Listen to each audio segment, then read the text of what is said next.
Hombres y mujeres libres, ¿cómo andan?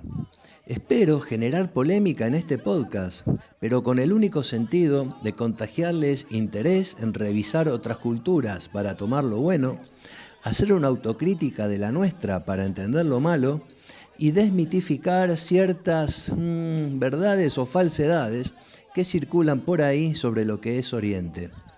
Es por eso que me la juego y le he titulado este informe Ni colectivismo estatista ni individualismo extremo. Armonía. ¿Cómo puede una sociedad prosperar sin caer en los excesos del colectivismo o del individualismo extremo? A lo largo de la historia, muchas civilizaciones han intentado encontrar el equilibrio perfecto entre el bienestar individual y el colectivo. Una de ellas, la civilización china, desarrolló un concepto fundamental, la armonía. El concepto de armonía es central en la filosofía china y está profundamente enraizado en su historia y cultura, especialmente en el pensamiento de Confucio y otros filósofos antiguos. Esta idea ha guiado no solo la vida social y familiar, sino también la política y la economía de China durante milenios. Confucio es el pensador clave que desarrolló y sistematizó la idea de la armonía, promoviendo una sociedad en la que cada persona cumple su rol y contribuye al bienestar común sin perder su individualidad.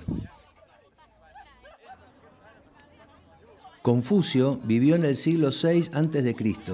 Fue un importante pensador y educador y se lo considera como el fundador de la escuela confuciana, cuyas puertas hoy siguen abiertas.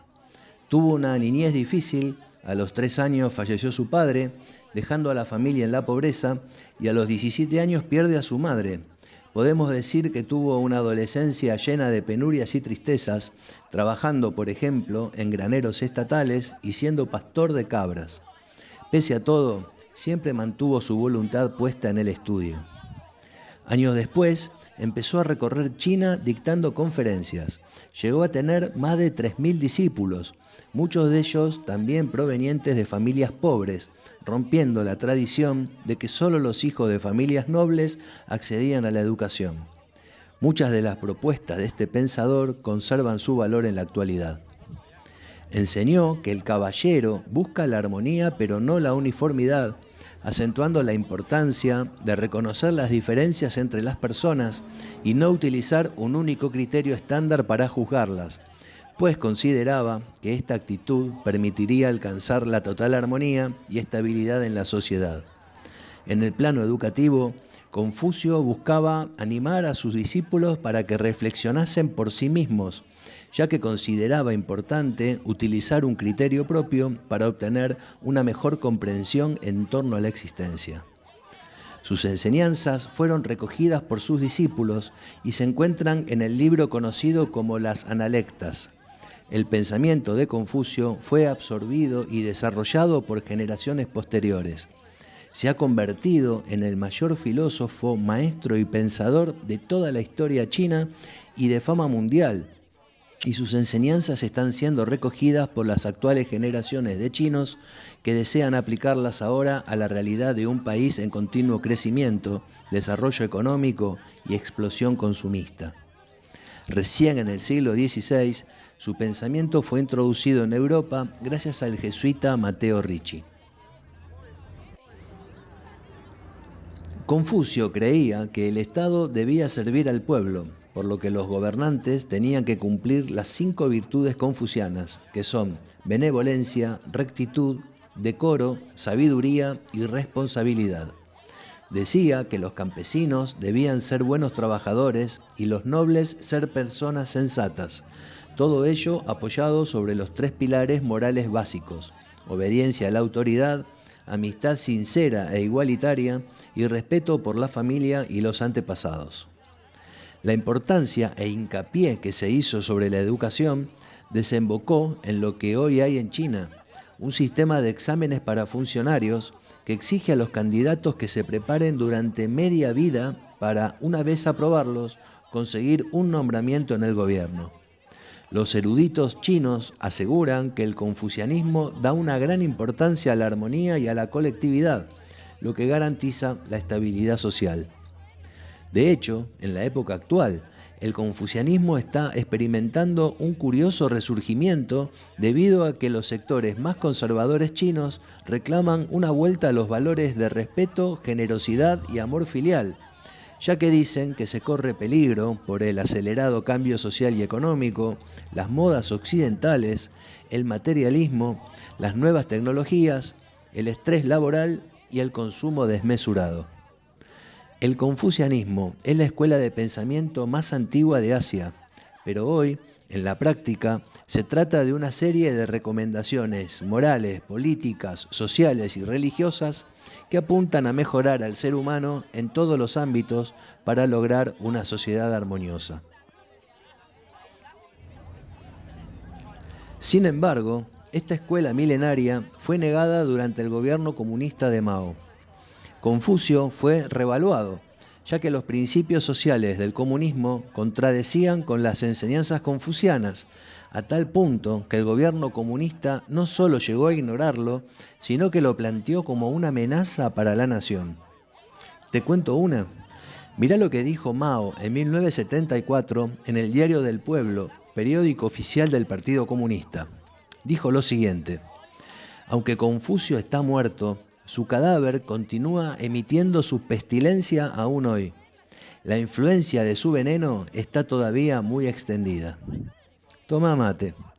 Este es solo un ejemplo de los discursos de Mao durante los 27 años que estuvo en el poder el Partido Comunista, con el objetivo de disminuir la influencia de Confucio en el pensamiento chino, instaurando una serie de nuevas creencias y comportamientos enmarcados en el ideal comunista. Hay que tener en cuenta que hay una gran diferencia entre cohesión social o espíritu de grupo que plantea Confucio y el colectivismo estatal que plantea el comunismo. Mientras el primero respeta y comprende la existencia de jerarquías para buscar la armonía, el colectivismo plantea una lucha de clases y exige y proclama leyes absolutamente arbitrarias para un supuesto logro de igualación de las mismas. Todo por un grupo de burócratas abulonados en el poder.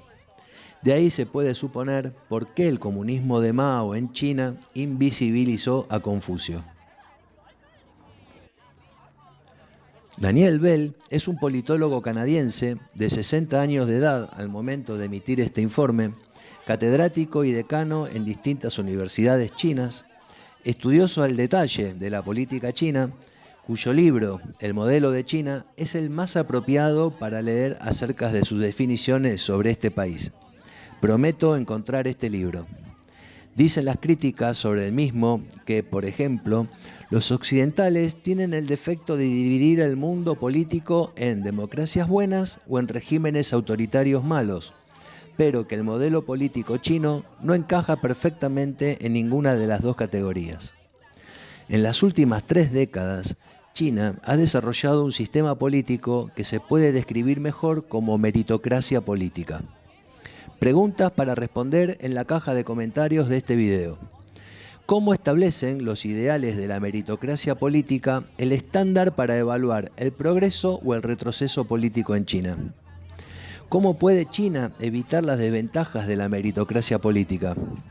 Y sobre todas las cosas, ¿cómo se puede combinar mejor la meritocracia política con la democracia? Prometo generar un podcast más adelante sobre estos temas e invito a algún estudioso del mismo a participar conmigo. El sistema político chino critica el lema de una persona, un voto como método para elegir a los principales líderes. Daniel Bell sostiene que la meritocracia política al estilo chino puede ayudar a remediar los defectos claves de la democracia electoral. China, nos guste o no nos guste, ha desarrollado un método de meritocracia democrática que es moralmente deseable y políticamente estable.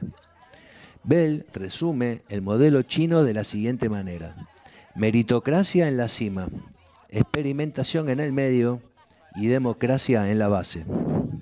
Dice lo siguiente: los líderes seleccionados meritocráticamente tienen menos probabilidades de cometer errores de principiante.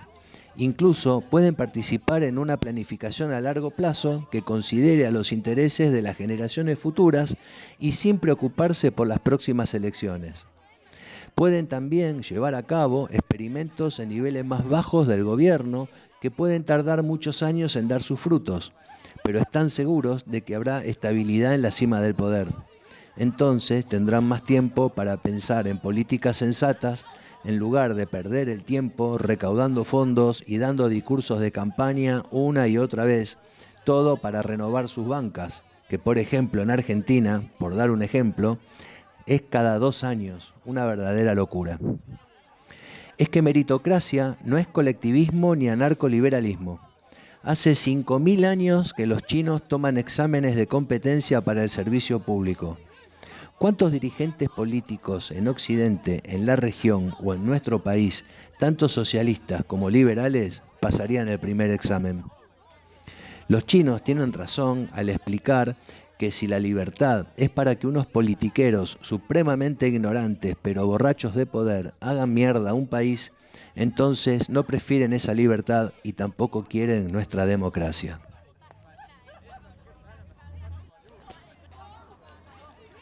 El sistema político chino es difícil de analizar desde algunos aspectos, sobre todo si se estudia solamente desde la mirada occidental que tenemos de la vida. En todos los países hay una correlación entre desarrollo económico y democratización. En ella se afirma que a medida que hay más crecimiento económico y que mucha gente accede a niveles burgueses, se amplían el espíritu democrático y sobre todo sus instituciones. La modernización y el crecimiento traen consigo un aumento de las clases medias y acomodadas y reclaman una participación en la gestión de los asuntos de la sociedad. Además, cuanto más compleja y creciente es su economía, se requiere de mecanismos democráticos de participación para mantener su eficiencia. Pero China tiene unas tradiciones políticas y culturales diferentes. Por eso quizás sucedieron los hechos de la plaza de Tiananmen en 1989. Se interpretó por muchos analistas como una explosión provocada por la contradicción entre el fuerte desarrollo económico que China estaba experimentando y el inmovilismo político. Incluso después de estos lamentables hechos, habían pronosticado el colapso del régimen comunista chino. Pero no fue así.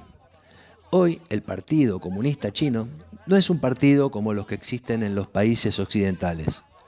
El partido aglutina a la élite que ha sido elegida para gobernar, siguiendo la tradición de los mandarines que formaron la clase gobernante durante siglos en la historia imperial de China.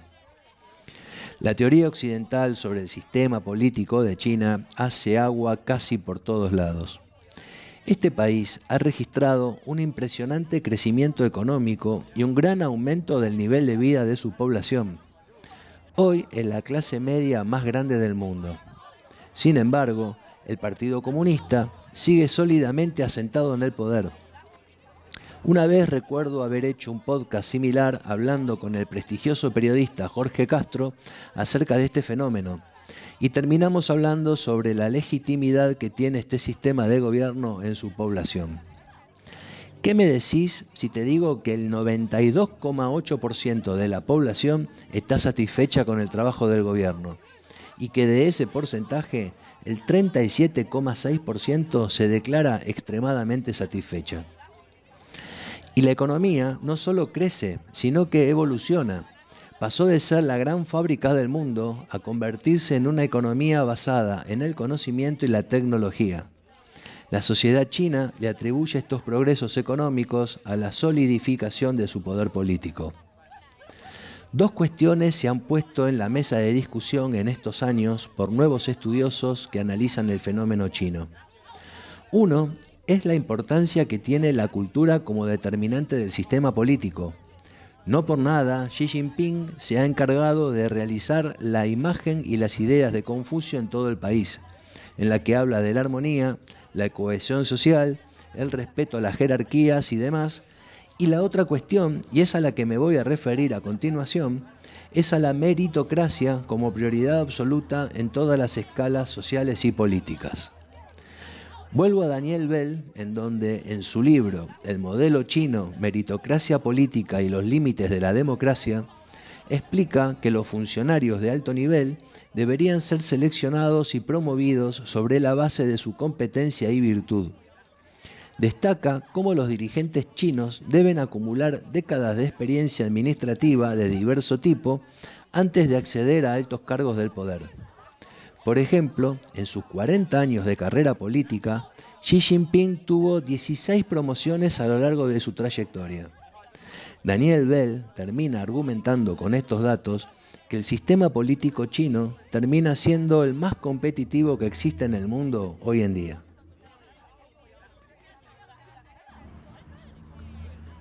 La armonía existente entre el ser humano y la naturaleza es la plataforma sobre la que se apoya la política nacional de China en los últimos años, y Xi Jinping es el artífice de dicha proclama. Es por eso que Occidente no entiende lo que sucede en ese país, y es la cultura de la armonía. Un país en donde no se ven protestas a diario, como sí sucede en la mayoría de países de Occidente, en donde no solo los políticos no logran ponerse de acuerdo, sino la sociedad misma vive a los gritos también, en las mismas calles donde vas a trabajar, a estudiar, a visitar familia, amigos, las mismas calles donde vas a pasear, etc. Después de estudiar a fondo en varios de mis podcasts al comunismo, a Marx, al manifiesto comunista de Marx y Engels, socialismos violentos y socialismos moderados, llego a la conclusión de que el Partido Comunista Chino lo único que tiene de comunista es su nombre. Ha expandido su economía capitalista a lo largo de todo el país. Ha logrado emerger de las clases bajas a millones de personas y convirtió a su clase media en virtuosa, con un progreso y adelanto además en su educación, también envidiado por muchos países, incluso de Occidente. La cultura de la armonía de Confucio es esencial para entender el fenómeno chino y para estudiar la manera de que nosotros de este lado del hemisferio aprendamos cosas de sus valores y tradiciones que sinceramente nos faltan. La pregunta final, para que exploten los comentarios en la caja de este video, sería la siguiente. ¿Pueden comulgar tranquilamente la meritocracia y la democracia? ¿Somos conscientes de lo que se vota en Occidente a veces? No solo en el ámbito ejecutivo, sino también en el legislativo. Si miramos, por ejemplo, a la justicia, ¿no se acceden a los puestos de jerarquía por meritocracia, acaso? Si miramos a las fuerzas de seguridad, policías y fuerzas armadas, ¿no sucede lo mismo? ¿Y en la iglesia? Te invito a participar para que expongas ventajas y desventajas y si pueden ser un matrimonio perfecto. Si te gustó este informe, dale like y compartilo, ya que estas charlas son artículos de divulgación académica. Suscríbete a mi canal y ahora también vas a poder ser miembros de Radio Antorchas. Uniéndote a mi canal, participarás en la elección de los temas y entrevistas a realizar. Entérate de todo dándole clic a esa opción. Unirte a mi canal ayuda a reequiparme y a dedicarle más tiempo a la lectura. Hombres y mujeres libres, es un verdadero placer hacer este programa. Pasen una buena semana, cuídense y viva la libertad.